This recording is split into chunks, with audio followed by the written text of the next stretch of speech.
actually started thinking about it 7-8 years ago, back in 2017.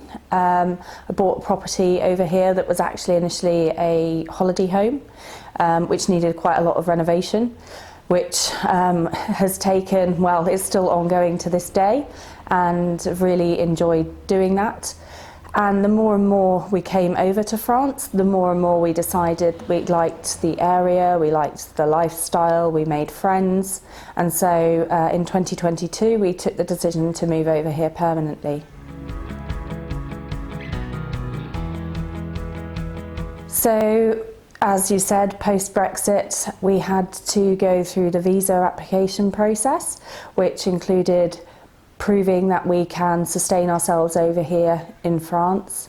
We had working visas, and those were valid for 1 year from our date of arrival back in August 22.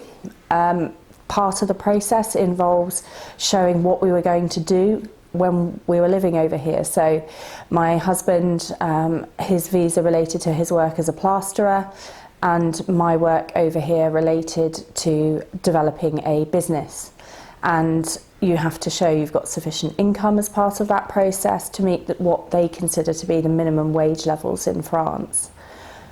We also had to provide health insurance information. That's a pretty important thing when you move over here, making sure you've got health coverage until you're accepted in the French system, and they do ask for that as part of the visa process. We also had to provide evidence of accommodation. Obviously, we were in the fortunate position that we had the holiday home over here, so we had an address in France already to be able to give them. When you've submitted your dossier online, you then get invited to an appointment at one of the consulate representative offices in the UK, and there's 3 of them, London, Manchester and Edinburgh. And you get your appointment and you go and present your file to them.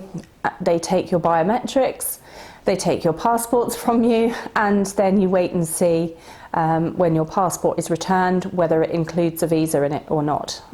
You don't actually get any warning whether you've been granted one or not until your passport is returned to you.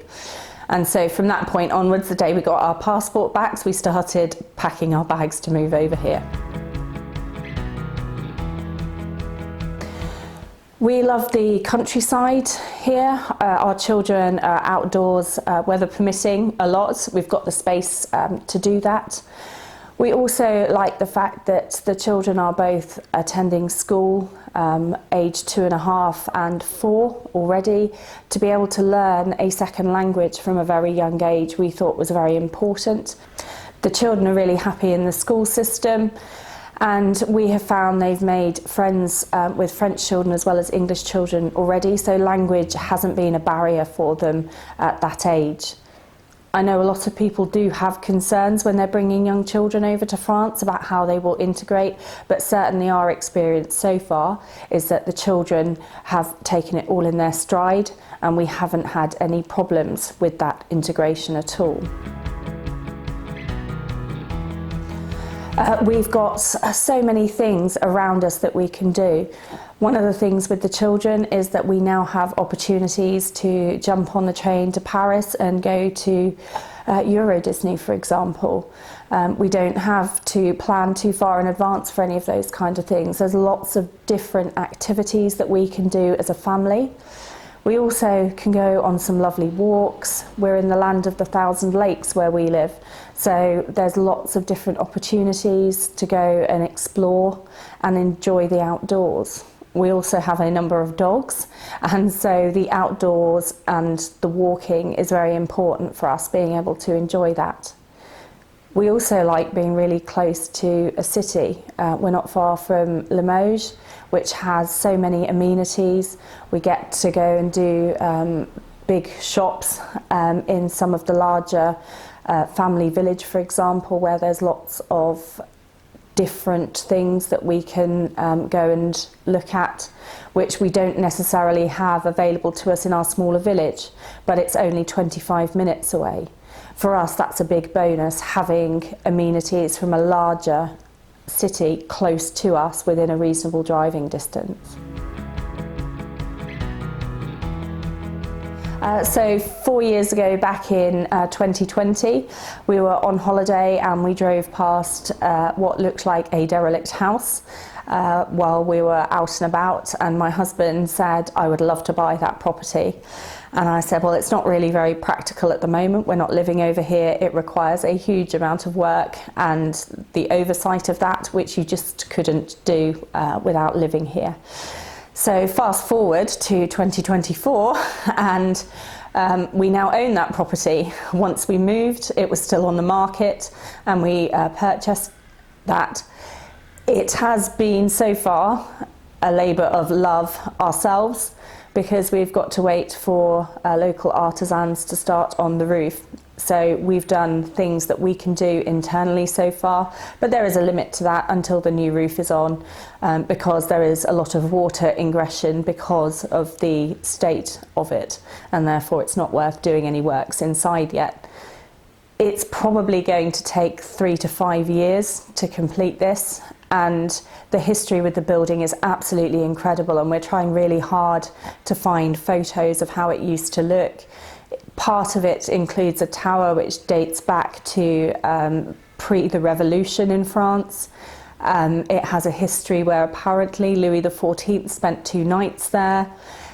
It's got the most stunning stone staircase, spiral staircase.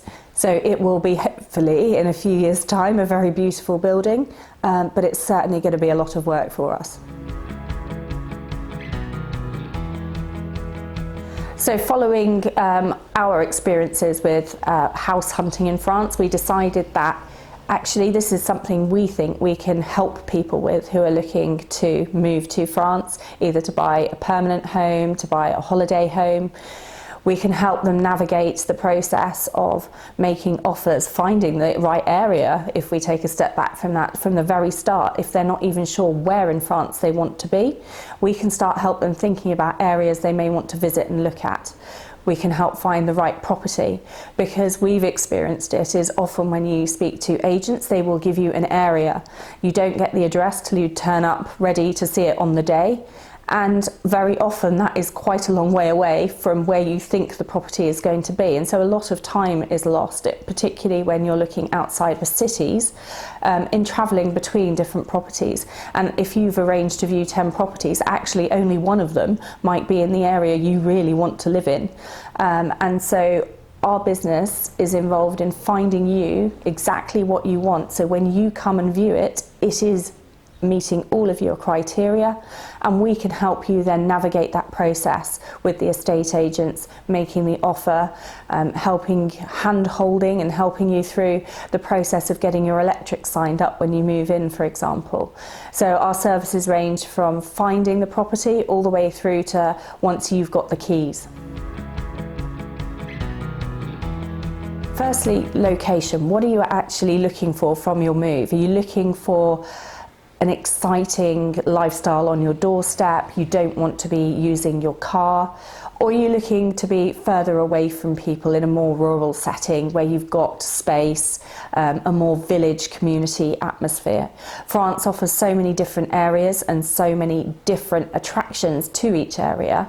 For climate, for example, do you want very hot summers? The further south you will be, the warmer the weather will be. Do you want to be near the coast? That impacts your budget, because properties near the coast are going to cost you more. And thinking about all of those things, making sure you visit the place first before you buy would be my top recommendation, either by renting somewhere and staying there and experiencing it first, or potentially coming on holidays for several weeks at a time, staying in different areas and seeing what they offer you, because you have to be able to imagine yourself living here. And if you've not experienced what day-to-day life might mean, anyone can sell you an area of France and you think it will meet your criteria, but when you're actually living there, it can be very different.